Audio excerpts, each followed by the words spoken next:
Oko, the women of Uganda, the women of Africa. This is our call, and this is our fight.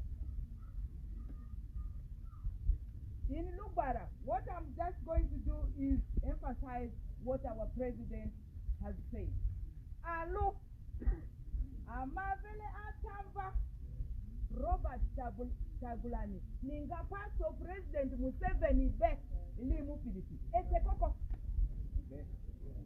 Ani, ayo mimi, afazi yozuki ni amato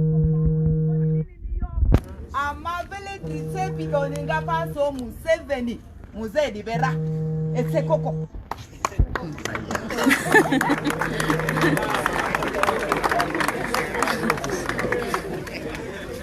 Iri atamba madrisepi ba mavile parliament edipi ba mavile odukudupini andro akini enzondra Muzedi nili ili alifalo tororo mikali arosi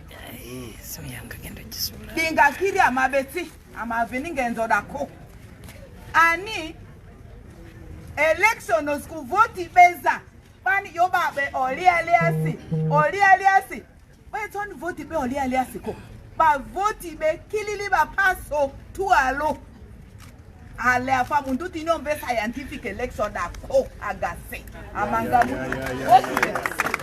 agasi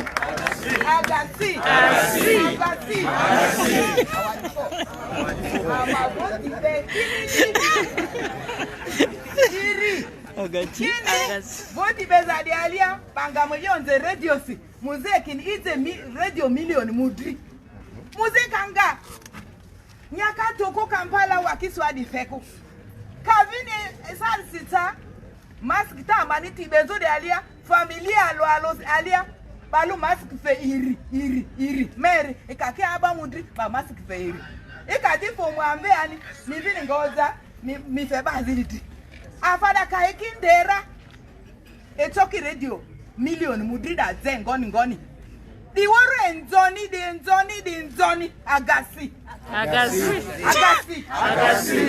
ani asopa kirikiri amanga voti bese koko amanga mwati amaki mwenyoze mitetu alo anira muze andera le mamwa valiria baharibe dikarile lo ningemuni ani aleni saweza ngiriko voti amangabera aleni voti scientific dako alemu voti be Idrisi amani ba drazaneko dika le amoto ke amatu alo amanga paso election de aliara etekoko electoral commission itima road map ni nzilani nanida aga road map da tesi ani urikoko asokipa tu alo atambado ngukwa dika amaku iselesi alo di woro la modoki tibelo duku dite kini renga pasora asoki peri betualo awadi fo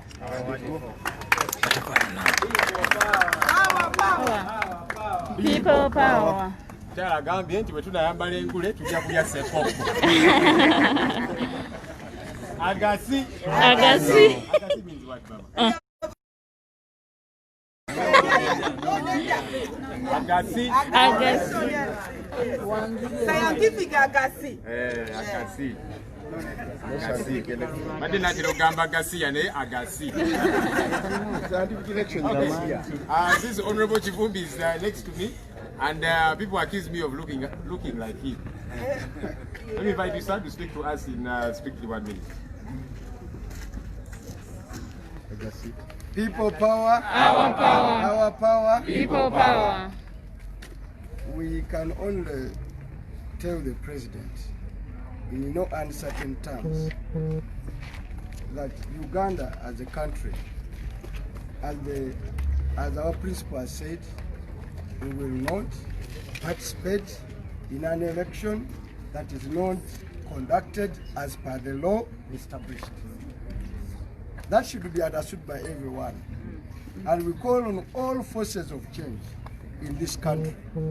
If there is nothing that can unite us, the quality of our democracy is a unifier. We all have the interest in a free and fair election. Therefore, whether you are DP or FDC or CP or JEMA or any other party, at least we must draw a line in the sand and say never again to go for an election which is a ritual. I think people power and the younger people in this country, we must, as the president has said, we must speak very categorically and clear that we will never accept another president who comes to power, one, by killing us, two, by rigging an election. Museveni is the last president to come to power by killing Uganda. And is the last president to remain in power by rigging elections. Can I repeat? Yes. Museveni is the last president to come to power by killing Ugandans. And is the last president to remain in power by rigging elections.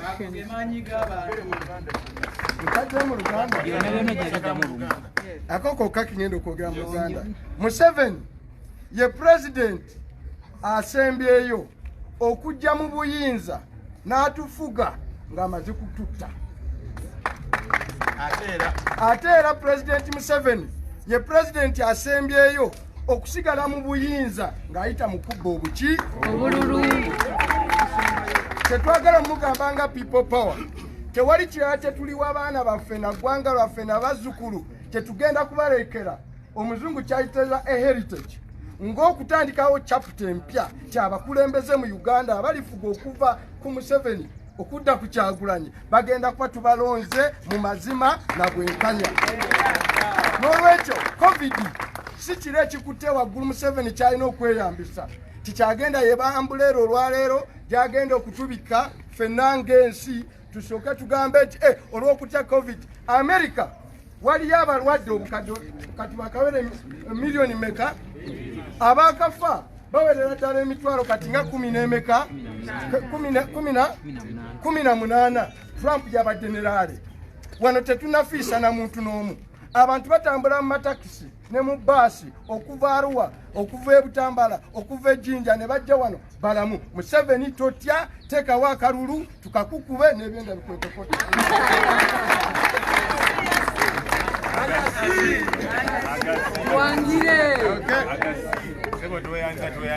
Omusajja bulijjo mukakkamu naye kola batabuse omanya ngenda kuyita Honorable Florence Namayanja ate ye mukwata budde jatunyonyola dakikemu.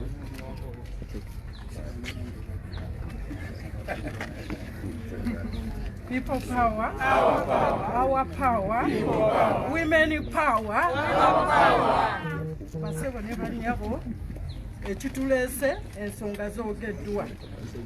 Twagala buyinza mu mazima n'obwenkanya. Ekyo kye tugenda okukola nga tugoberera constitution ya Uganda. Olwaleero Uganda ne bannayuganda beetaaga okulaba okukyusa obukulembeze obutaliimu kunywa musaayi. Kyekigendererwa kyaffe.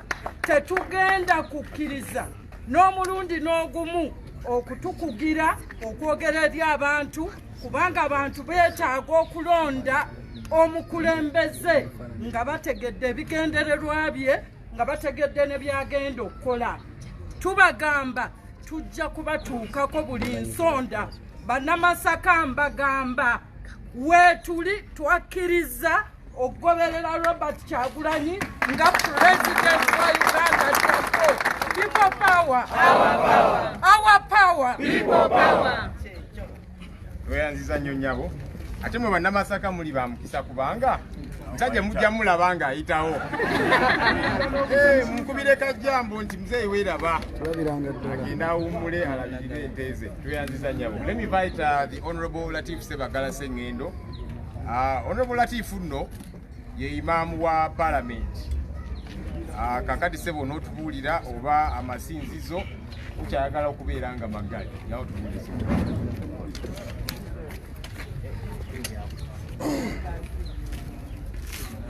People power, our power. People power, our power. Our power, people power.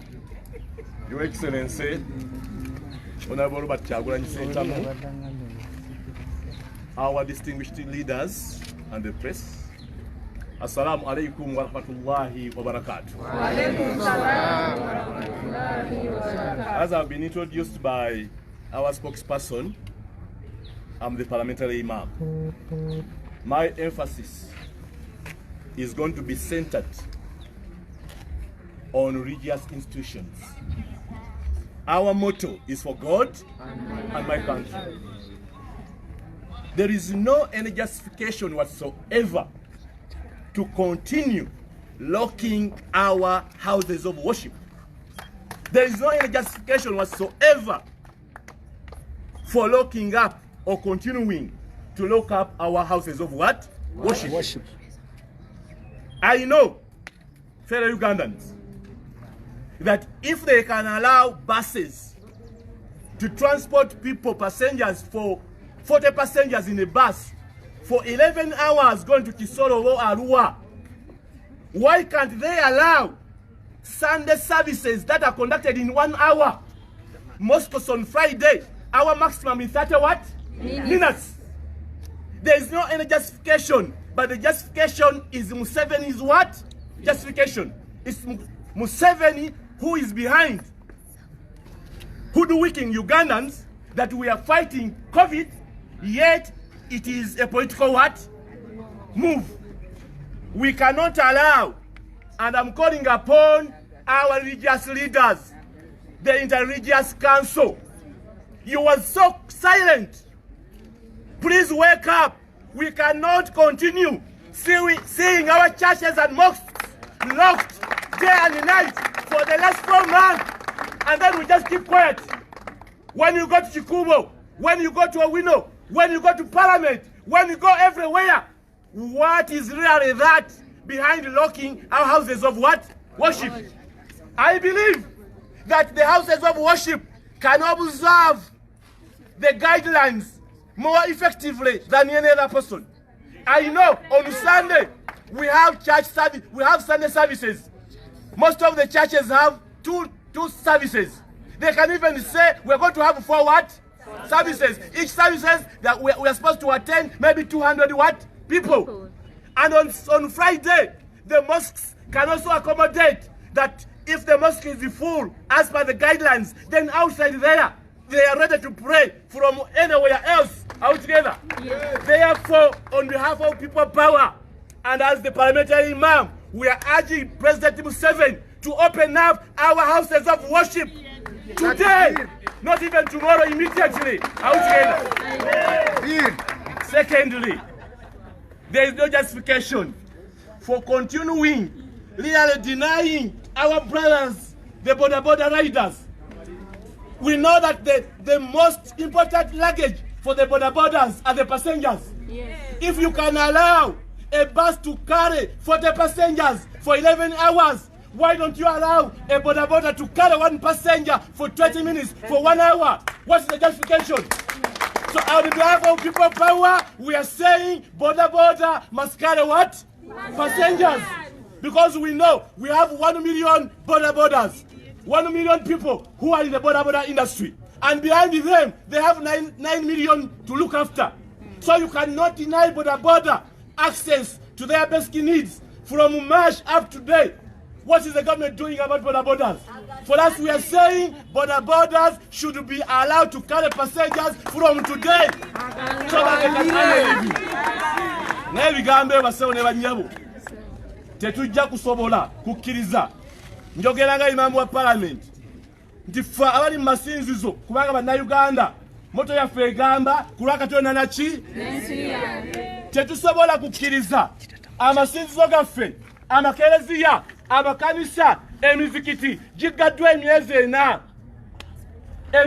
miramba nga gigaddwa otuwa nsonga ki ng'okkiriza baasi zitambuza abasaabaze 40 okumala essaawa 11 ogenda ekisolo oba ogenda mwaluwa naye nga abagenda okusaba katugambe ku Sande balina services 2 buli service emala ssaawa ki ssaawa emu abo ne bagenda era mu ngeri y'okwogera okugamba nti waliwo social distancing bayinza okugamba nti kakati tugenda kukola services nnya abantu bibiri nga bakola ki nga bagenda n'olwekyo tugamba amasinzizo emizikiti amakeezi amakanisa tewali nsonga yonna okujjako ya byabufuzi birina okuggulwawo abantu bakole ki abantu basabire eggwanga lyaffe tufune akalulu nga si ka sayansi akalulu nga kamazima n'obwenkanya ng'abantu bakola ki ekisembayo bodaboda tolina kusobola kummatiza ababodaboda bafa emiliyoni namba bavuzi ba bodaboda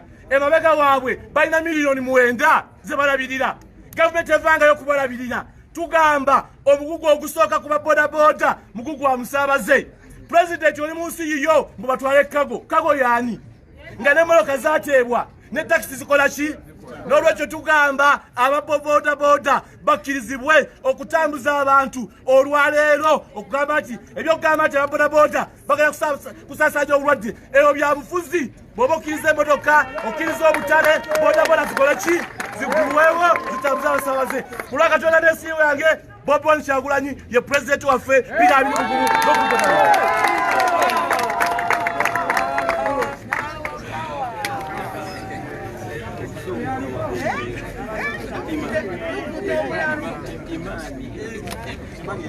Sebo Imam toyanzeke ate zesaala ezenkambu Katonda azaagala nnyo aziwulira nnyo sese za muddala. Alright, so the next people I'm going to invite, let me request that we strictly stick to a minute. Otherwise, then we shall not be able to have you speak because you are running out of time. So what you will do, you speak in one language of your preference in strictly a minute so that we're able to run quickly and get out of this place. The person I'm going to invite next, I love this man, and the reason I love him is one, he is a card-holding member of the NRM, an MP on the NRM ticket for that matter, but he's interested in change. He says, I am NRM, yes, but I want change. I want a better country also. And we'll encourage you folks out there that whenever you see NRM people, let's not push them away, let's draw them close. Because a number of them are frustrated too, and they want change. Honorable Patrick Nsamba, please speak to us in strictly 1 minute. People power, our power. Our power, people power. People power, our power. Nja kwewola ebigambo bya Lord Mayor Elias Lukwago. Kibane omusajja atujooze nnyo. Museveni atujooze nnyo.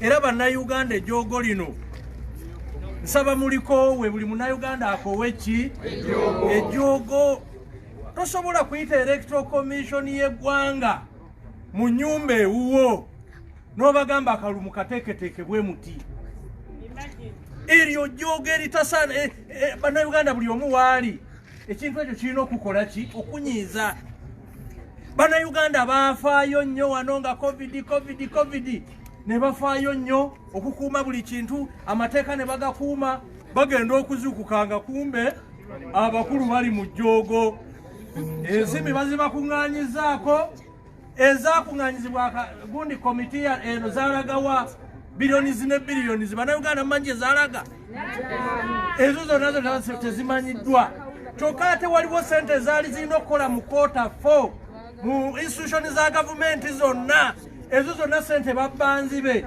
teri district yazifuna teri ministry yazikola ki yazifuna tebaakoma okwo ne bagenda mu maaso ne beewola biliyonizi ne biliyoni za sente zonna babbye ki babbye enzibe bali mututwala maaso n'okutujooga bannayuganda abatakoowa jjoogo mwabaki ejjoogo likome ejjoogo likole ki likome ntegeeza bamemba ba NRM bw'ali eyo ng'owagira ekibiina kya NRM tetukwatangako contract nti Museveni alina tufiirako contract tetwakwata yali ya kibiina kya byabufuzi ebyo bye muddako nti Museveni ye NRM ebyo biki bifu abaguleeta Mubende mbeebaza kuba kino mwakitegedde kuba guleeta Mubende abawagizi b'NRM bangi olwalo nga bawagira Honorable Robert Kyagulanyi Ssentamu era baguleeta Mubende Kiboga Kasanda Mityana mwongezeemu amaanyi bulijjo gyasinga okujja obulwa obuki obungi kati omulundi guno naffe tugenda kwebereramu tukooya ejjoogo.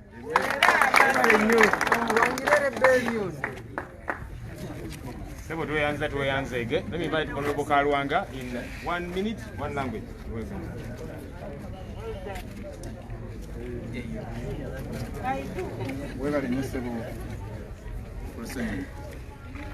People power, our power, our power, people power.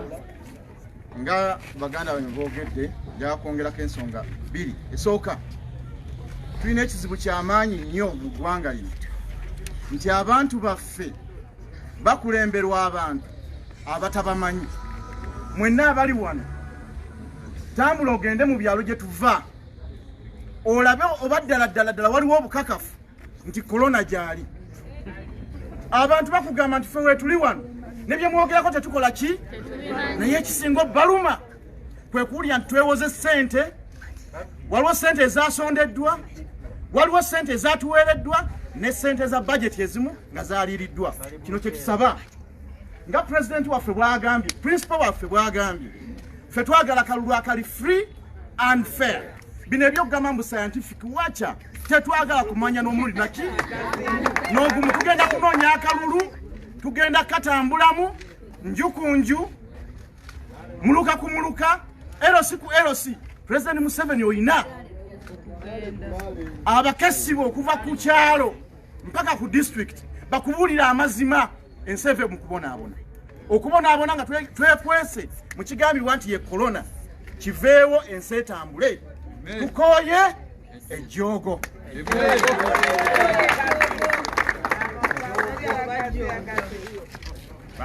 Kumukulembeze nga alimu engeri y'ekivubuka bajja kulaga stamina. Ngenda kuyita omukulembeze wa informal sector.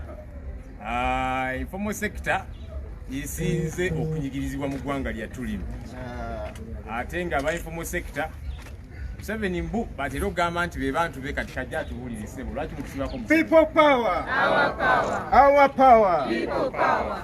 Zoga, Zoga, zoganya, zoga, zoganya, zoganya, muzoganye, zoga, zoga, zoganya, buliwoli zoganya. President Museveni aba informal sector abagenda muzoganya buli wamu wonna wakola ki wali. Ekisooka mufunye training emala emyezi 3 gye mumaze mu lockdown. Kibalaze nti musobola okubeerawo nga temuli ku mirimu gyammwe gino ate gyayagala okusazaamu. Tayagala mukomewo okukola. Naye nze ekintu kimu kye mbagamba nti bwe yamaze okukola ekyo nga yakusazaamu emirimu gya bodaboda abatakisi bonna bonna bakyankalanya. Kati ayagala ateekawo akalulu ka muntu omu. Bw'oleeta scientific election kati ye ne electoral commission baagala bategeka akalulu nga kake yekka. No nedda to scientific election. Twaganye, twamuwadde ennaku 4 zaweddeko kati tugenda kutandika okuzoganya. Mwena gye muli tubakunga musituke tulemese enteekateeka electoral commission okutuusa ng'etaddewo okulonda. Ate okulonda tugenda kugendamu nga bwe kwali okuva edda tugende mu laale zaffe bulungi nnyo ffe tumanyi okwebeereramu ensonga lwaki situfudde coronavirus. Mwebale nnyo mwebalire dda. People power, Our power. Kyagulanyi oye. Thank you, sir. I'll invite Honorable Sempala Chigosi to speak to us in 1 minute. He speaks very good English, so he'll speak to us in English. But then his other name is Sajjali Abeni. You don't love it, Sajjali Abeni. Waliwo baali bangamba nkole exercise bampite kasajja kabene. Ladies and gentlemen, Mr. President, I just have 2 points in 1 minute. One, the Kampala Metropolitan, which is Wakiso and Kampala and the surrounding areas of Mukono and all those neighborhoods. If you get the statistics right, you will definitely know that if we win here, the rest is clear. Is that so? Yes. So let us be very firm. Let us be very clear and vote block Honorable Kyagulanyi and get the dictatorship out of this country. The president fears one thing. The other day I was on some radio and I told the people, we are going to see a situation which he fears, of course. When Honorable Chagulanyi is in Kajansi, the president is in Makinde Sabagabo, and there is nobody on his lare, and everybody goes to Kajansi. That is exactly what we fear. And we must be ready, we must not accept the scientific what? Echimala chikolachi. Echimala chikolachi. No going back. Emakere twagambanga nti we either win or they lose. This time we say we either win or he loses. Is that okay? Yes. Thank you so much, Mr. President. Wow. Thank you. I'll invite Honorable Aisha Kabanda. Aisha used to be RCC for Kampala, and she's interested in change also. Aisha, please come and speak to us in strictly 1 minute.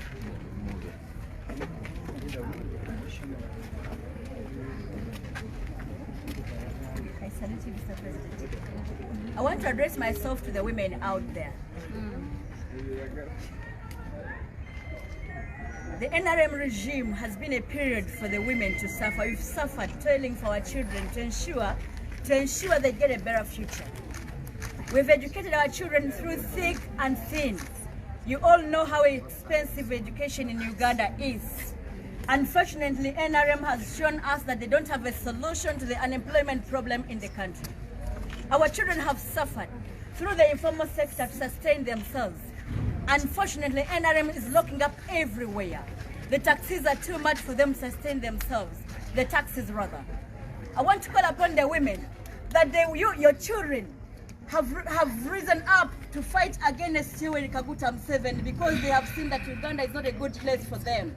For us, the mothers, we are still down there sleeping in support of the same man that has denied our children a better living.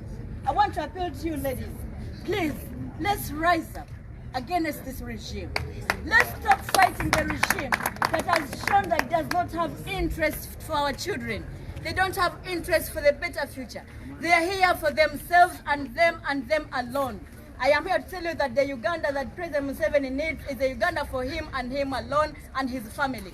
That's why many of us that supported him came to a time and said enough is enough and left the government. Our children are dying out there. The people, they are killing their children in demonstrations. Our children are demonstrating because they are saying enough is enough. And they kill them. Day one, day two, our children are being killed. And we are sitting back. Ladies, where are we?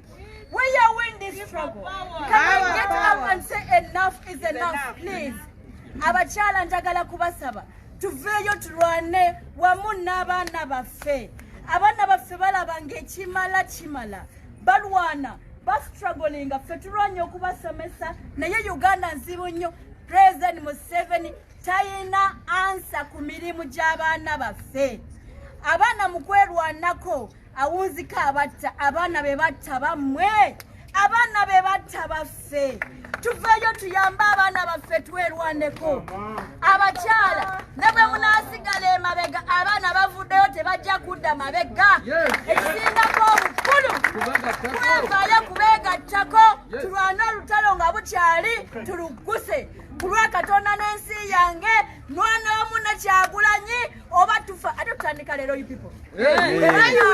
Abangi bodaboda zikole muzituuleko zinatala zinatambula baani ekimala olwaleero nsaba Katonda asaasire Kyagulanyi abeere pulezidenti wange abaddako na mutima nga tukoza mikono na mimwa na magulu temutamwa tulwane.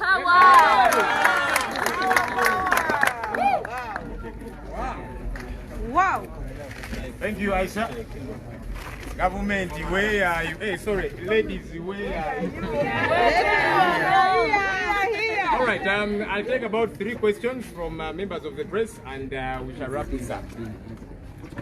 We are here. Hello, Tina from AFP News Agency. You're saying no to scientific elections. What will happen if the president and the EC continue to actions? Might you boycott the elections, or what else would there be? You're saying people should not die anymore. We'd like to know a little bit more about your plans to fight it or to rebel it. Thank you very much. No. Yes, Gambia people will rise. It is Gambia either resign, organize a peaceful election, or people will uprise and you will go like a Gaddafi. What's the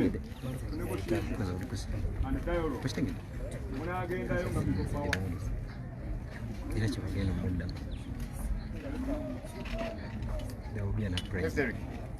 Really, I just want to emphasize a question. You have given President Museveni 2 options to either step down as president or organize a free and fair election. As people power, what are the options you have? If President Museveni adamantly fails to listen to you, will you also step down from the election, or you will go ahead with a free and fair election, so to say? Okay, so your hand next to you. Yes, okay. Paul Matvi is my name. I work for Record TV Uganda. It has been said that people power is at an advantage if we went using social media platforms. What are the challenges do you envisage if we went that way during campaigns? Because some people have argued that actually it is cost effective. Okay. All right, so I guess, okay, we'll have one more. My name is Tony. From NPS. My colleague has asked the other question which I wanted, but it's still, Honorable can also comment about manhandling of Ghetto President, the other one. Yeah? Come again? Manhandling of Fujaman. He was manhandled. Wow.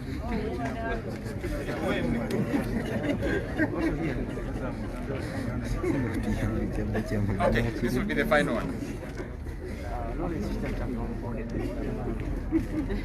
Yesterday, the Minister of Information made a statement. Please be loud. He made a statement.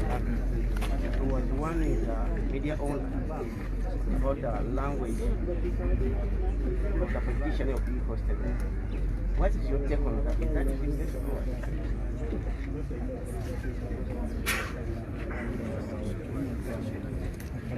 what? Okay.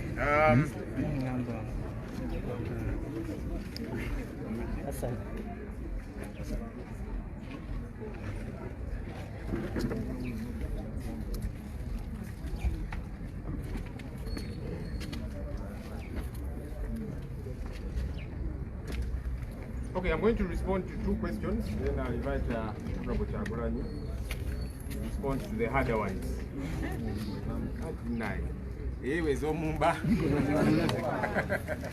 Charles is asking, the Electoral Commission said they are open to negotiations. Look, this has been our concern from the very start.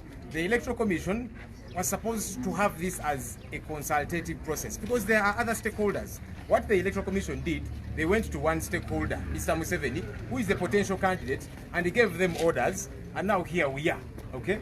So, if they are willing to listen to what we are telling them, we are telling them now. And if they invite us, we shall tell them the same things, okay? But we hope that they can learn from this.